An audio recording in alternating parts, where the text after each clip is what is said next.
Hello everybody, Ben Rogers here, the Raptors Digest, reacting to some Scottie Barnes slander maybe that's been going around the NBA, Riker, and a lot of people have sort of reached out to us to ask why the league's disrespecting Scottie, and the big one that I've been sent, at least in the IG DMs on the Raptors Digest and stuff, I know you've been checking it out, is this big image that's been going around. It's saying which prospect will be most linked to the 2021 NBA draft class, and then there's obviously a picture of Cade, Jalen Green, Evan Mobley, the top 3 picks in the draft, but they somehow skip over number 4 and go straight to Jalen Suggs and then have a question mark by any other player in the draft. And this paired alongside Scottie Barnes not making any of the NBA All-Summer League teams. I'll post the graph here. Here's the All-Second team, and I'll pull this back up as we go along on this podcast. Here's the first team and the 2K ratings coming out, Riker. Is there, and Scottie Barnes rated a 76 and Jalen Suggs 77. I know people are fired up about those 2K ratings, but is there a conspiracy going on with, I'll break out the segment. Is there a conspiracy going on that the NBA does not like Scottie Barnes, Riker? The NBA doesn't like Toronto. Everybody knows that, but Scottie Barnes, he did enough to dazzle us, but he didn't do enough to earn an all-summer league team. Certainly not an all-summer league first team. Maybe he could squeak into that second, but if we just look at the stats, you'll make the argument that he does non-box sheet stuff that wasn't taken into account. But by far and large, like OG Anunoby, who I'm still waiting for those handles that you're claiming that he's developed, but by far and large, we've seen some guys put up some ridiculous efficiency numbers, like guys that are shooting 45 to 50% from 3, putting up 20 plus points per game, 5-6 plus rebounds, steals and blocks galore. It was a pretty wild summer league, Ben. So whether you're feeling pretty hot or not that Scottie Barnes missed the all summer league, what we can all be pretty intrigued about is that it seems like there's a really good class of young prospects that are coming up through the NBA. Yeah, and obviously the Sports Illustrated, it's the one that's gotten a lot of people most fired up. But just to speak on Summer League a little bit, I'll throw the first team up on the screen here, and obviously guys like Peyton Pritchard. And this is a horrible quality, but this is just what the NBA posted, so we stole it from them. But Peyton Pritchard, he had a really big time Summer League. He's a guy that Raptors fans all know too well about having big nights for hot stretches. Trey Murphy. Yeah, he had the most assists per game in the summer league at almost 9. Mm-hmm. He was averaging 20 points per game. And if you remember, when summer league ended, he went over to a pro-am game and dropped 92 points. So Peyton Pritchard was balling out of his mind for a couple of weeks there. That's well deserved. No, without a doubt. Obi Toppin's there, who obviously, your Knicks, Riker. Your Knicks didn't have the greatest. He played really well. He averaged more blocks and more rebounds than Scottie Barnes did, and he scored pretty well. Second-year guy, and I didn't see a lot from him during his rookie year. So I'm pretty pleased that he went out there. He showed out pretty well. Him and Emmanuel quickly seemed to play pretty good on that New York Knicks team. So I'm not offended by that pick either, Ben. Yeah, that's one there. Davion Mitchell, obviously the Sacramento Kings, they end up winning the Summer League. I don't know if you have his stats in front of you. I don't have his stats, but I know he was a clamp guy. There's montages out there of him literally being a menace on the defensive end. He looked like the most impressive defender, but maybe no Scottie Barnes, maybe not the scoring and the rebounding and everything. I'll try to pull up quickly his stats, but I know that's what he seemed to be known for, was just being a stopper. Yeah, and we don't even have to run through. These are 11 guys in front of Scottie. And well, no, just run through the top 7. They're all pretty interesting. Let's fly through it. Jalen Johnson, Riker. You got the stats. You got everything pulled up. I know he impressed a lot of people because he was a later first-round pick for the Hawks. Yeah, okay, all right. You caught me there. I don't have Jalen Johnson. I have everybody else's stat line except for Jalen Johnson. I have no idea what this guy's all about. I followed him a little bit. He impressed. Him and Sharif Cooper for the Atlanta Hawks Summer League team fell in the draft. So Sharif Cooper, who had the 3rd most assists in the Summer League at like 6.8, 6.9 per game, which is pretty crazy. I know Sharif Cooper was pretty highly touted as being like big name guy, but didn't he slip pretty low in the actual? Because the Raptors had back-to-back picks in the second round, and he slipped to the pick right after the selections that we had. So I know we were mad that we picked Delano Banton over him, or we picked. I think people are fine with Delano David Johnson's the one that people are a little bit frustrated with. Even though you and I, we like David Johnson going forward. We like him, but he needs to be a 3-and-D guy. Yeah. We've chronicled the struggles of having 3-and-D guys that haven't lived up to expectations, but continue along, Ben. Yeah, we're moving off beat, but lots of interesting narratives going on in Summer League. Cam Thomas, Ryker of the Brooklyn Nets. Yeah, Cam Surprise. Thomas, Brooklyn Nets. This is an interesting one. 27 points per game on, actually, it was only on 36% from the field. Shot almost 20 shots per game. So, yeah, if you're going to shoot at that high volume, but still to put up that much in the Summer League. Coming for KD's role. 2.0, baby, 2.0. So overall, 42% from the field. Pretty impressive, but 4 turnovers per game. So I don't know if you love that or not. Me personally, not so much. Yeah, but you still like a guy that gets buckets. But Trey, did we go over Trey Murphy the third? I'm going in a weird order. Yeah. So I know this one. Trey Murphy, New Orleans Pelicans. Yep. I think he was averaging 16 points per game, shooting 44% from 3. And you put out another guy, it was Cade or Jalen Green. Somebody was averaging 45, 46% from 3, 55%. There was guys that were just not, I don't know if there was a lack of defense being played or these guys were just on, but there was a ton of shooters. Yeah, there's a lot of shooting going on in the Summer League. That's the one guy I think we can make a comparison for Scottie, just because the elite defense Scottie showed, the rebounding, the pickpocketing. But I'm not hating the picks. Obviously, it's a small sample size. And the final guy on this list, Ryker, is Jalen Smith of the Phoenix Suns. Jalen Smith. No, we had already said, you called me out for Jalen Smith. I didn't see him, so. Oh, Jalen Johnson. Or maybe you said Jalen Johnson. Jalen Johnson. Okay, well, I missed both of the Jalens.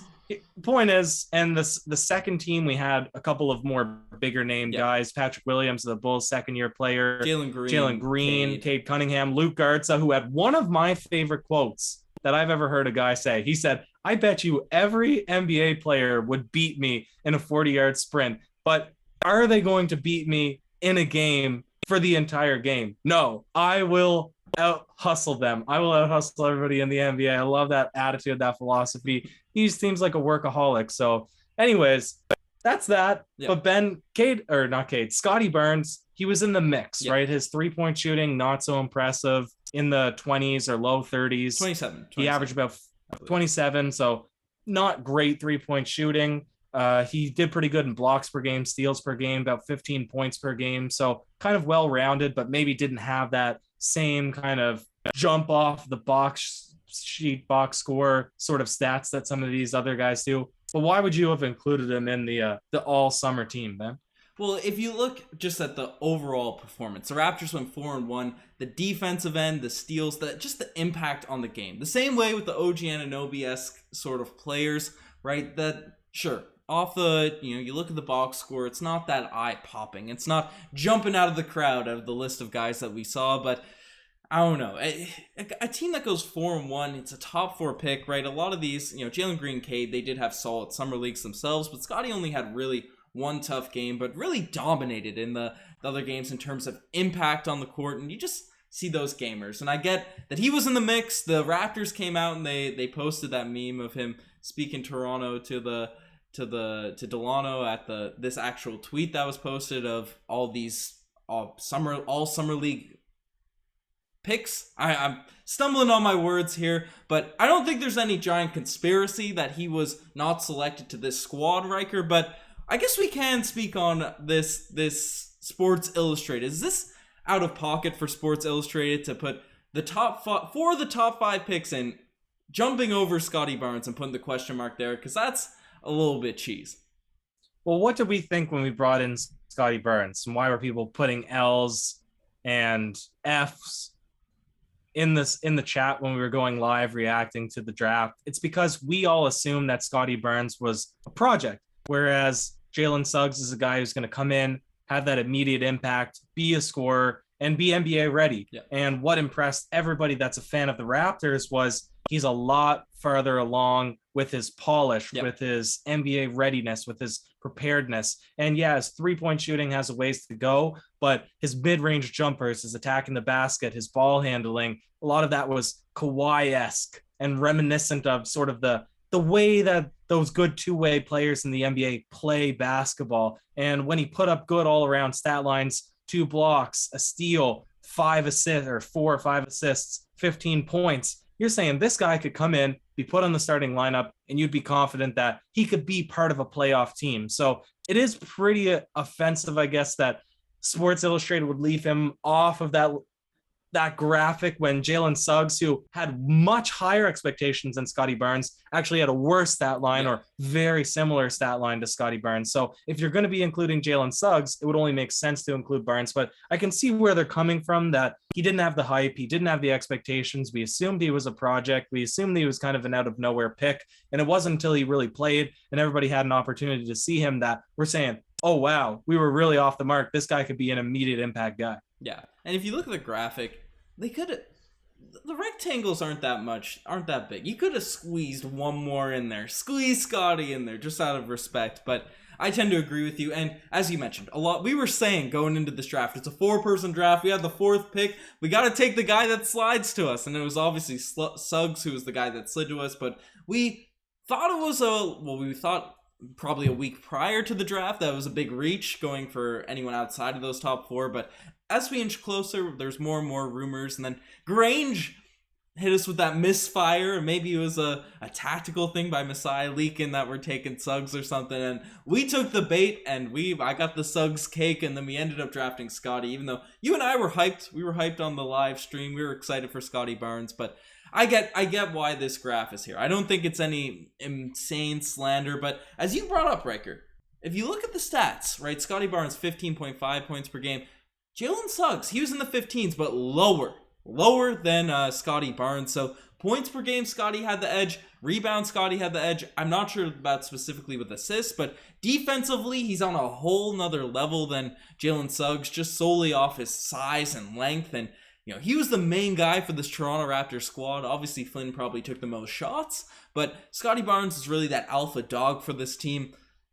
I don't know, even at that point, after looking at Summer League, this graphic, and the fact that the 2K ratings, he's still pegged one below Jalen Suggs, I'm still a little bit cheesed by that. I don't think it's a conspiracy, so to speak, right? I don't think it's the conspiracy that people are saying to us in the comment sections and the DMs. However, I'm a little bit cheesed about the Jalen Suggs stuff. Yeah, well, you're exactly right. Better points per game, better rebounds per game, better assists per game, and Suggs is coming in as a scoring point guard, whereas Scottie Barnes is coming in as point guard technically, but more of that small forward, power forward, and everybody was saying we might even want to play center. So when you show out like that, you kind of want that respect. But again, NBA, they're making graphics based on views, based on excitement, based on them being the media that's pushing their agenda. And Toronto Raptors are historically not part of that. And Scottie Barnes, dark horse picture or draft picks are not a part of that either. So I'm okay to be that underdog, to let him prove everybody wrong, prove the NBA wrong, prove all the L's in our, whichever way it comes, the L's in our live chat when the pick actually happened, that this was the right pick indeed. So it'll be very exciting season. Can't get too hung up in if he gets picked in these little preseason graphics. Yeah.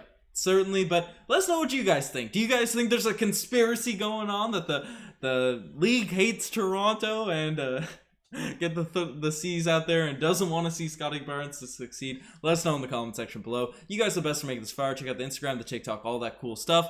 Lots of cool stuff popping as we inch closer and closer to the regular season. So subscribe to Raptors Digest and check out Courtside Digest. While the news, right, we're going to keep making content, but while the news dries up a little bit, obviously closer to September, Courtside will be busting more stuff out as obviously there's more teams to cover. But you guys are the best. Riker, any last words?